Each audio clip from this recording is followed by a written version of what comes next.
भारत देश में एक से बढ़कर एक क्रांतिकारी पैदा हुए जिन्होंने भारत को आजाद कराने में अपनी अहम भूमिका निभाई। इसमें से एक नाम है महर्षि अरविंद घोष का। वो एक महान कवि, आध्यात्मिक गुरु, विद्वान, दार्शनिक और स्वतंत्रता सेनानी थे जिन्होंने देश को गुलामी की बेड़ियों से आजादी दिलवाने के लिए संघर्ष किया। इसके साथ ही उन्होंने भारत की राजनीति को नई दिशा दी और अपनी अंग्रेजी दैनिक पत्रिका वंदे मातरम के माध्यम से ब्रिटिश सरकार को जमकर विरोध किया और देशवासियों को अंग्रेजों के खिलाफ सत्याग्रह में हिस्सेदारी निभाने के लिए जागरूक किया। आज उनकी पुण्यतिथि पर जानते हैं उनके जीवन से जुड़ी कुछ खास बातें जो आज भी लोगों के लिए प्रेरणा प्रदान करने का काम कर रही हैं। जैसे कि हम सब जानते ही हैं कि 15 अगस्त 1947 को हमारे देश भारत को अंग्रेजों से स्वतंत्रता मिली, लेकिन उससे ठीक 75 साल पहले 15 अगस्त 1872 के कोलकाता शहर में केडी कृष्णगन घोष और स्वर्णलता देवी के घर एक बालक का जन्म हुआ जिसका नाम रखा गया अरविंद घोष, जो आगे जाकर महान क्रांतिकारियों में से एक बने। जब अरविंद घोष 5 साल के थे तो उन्हें पढ़ने के लिए दार्जिलिंग के लोरेटो कॉन्वेंट स्कूल में भेजा गया। इसके बाद जब वे 5 से 21 साल के बीच थे तो उन्होंने उस वक्त अपनी शिक्षा विदेश में प्राप्त की।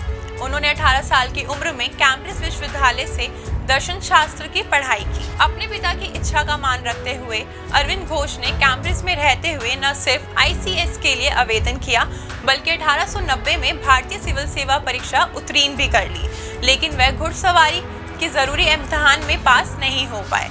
ऐसे में उन्हें भारत सरकार की सिविल सेवा में एंट्री नहीं मिली।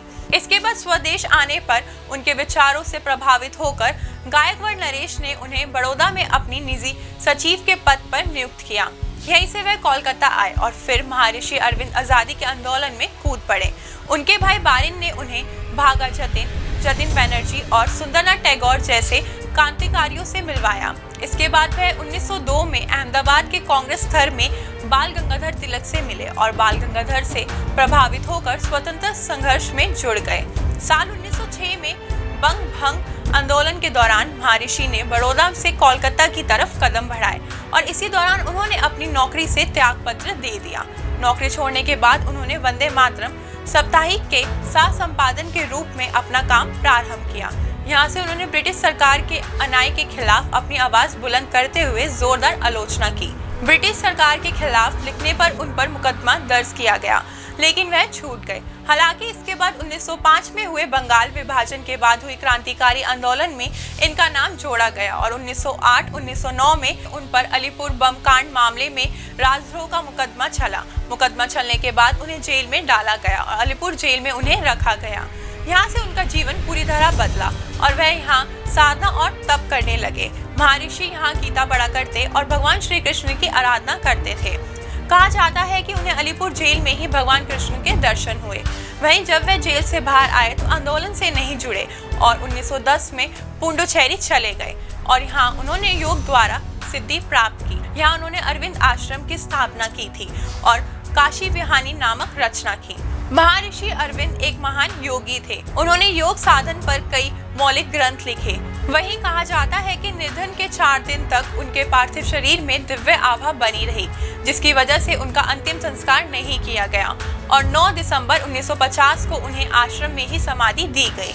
महर्षि अरविंद घोष के जीवन से जुड़ी और कई बातों को जानने के लिए आप प्रभात प्रकाशन के द्वारा हिंदी में प्रकाशित महर्षि अरविंद और उनकी अद्भुत जीवन यात्रा महर्षि अरविंद घोष, मैं अरविंद बोल रहा हूँ और इंग्लिश में प्रकाशित the life and times of Aurobindo Ghosh पुस्तकों की मदद ले सकते हैं। इन पुस्तकों को आप Amazon और Flipkart की मदद से ऑर्डर कर सकते हैं। इसके साथ ही आप स्क्रीन पर दिखाए जा रहे नंबर की मदद से भी इन पुस्तकों को मंगवा सकते हैं। दोस्तों, अगर आपको हमारा ये वीडियो पसंद आया हो तो इसे लाइक और शेयर करना ना भूलें। आपसे जल्दी मुलाकात होगी एक नए टॉपिक पर एक नए वीडियो के साथ। नमस्कार।